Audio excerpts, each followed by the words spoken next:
Еден бизнисмен, еден господин, една инспекторка и еден бойкотирач. Ова е профилот на кандидатите за председател кои имаат огромна желба да учествуваат во председателската трка, но немаат поддршка. Односно, поречиси цела недела не можат да соберат ниту 1000 потписи за својата кандидатура.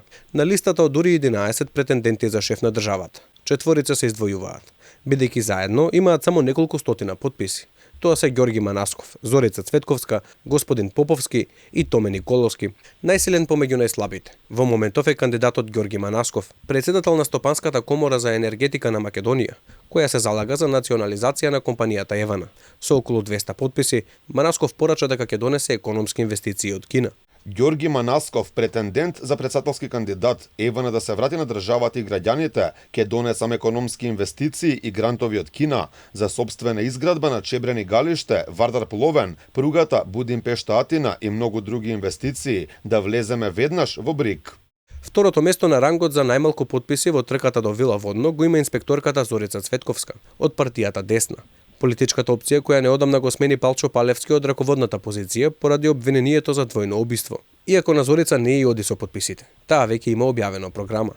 Со мојата инаугурација веднаш ќе започнам со активности за ретаблирање на Република Македонија. Во таа смисла, заклетвата кога ќе ја давам ќе биде заклетва кон Република Македонија.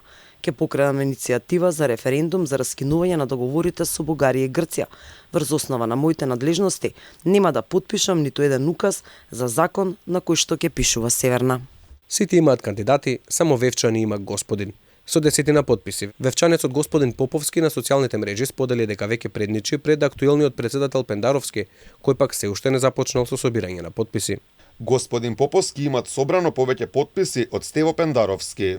Поповски е втор одзади со најмала поддршка. Тој работи како градежен работник и земјоделец, а во изјава за локални медиуми порача ќе се залага за името, студентите, земјоделците и пензионерите. Додека пак на нулта позиција е порачанецот Томе Николовски. Тој воопшто не се помести од стартната линија, бидејќи досега за него нема ниту еден потпис. Еден ден по најавата за кандидатура, со писмо до Државната изборна комисија, тој најави бойкот на процесот. Вели, граѓаните треба додати по 50 километри за еден потпис.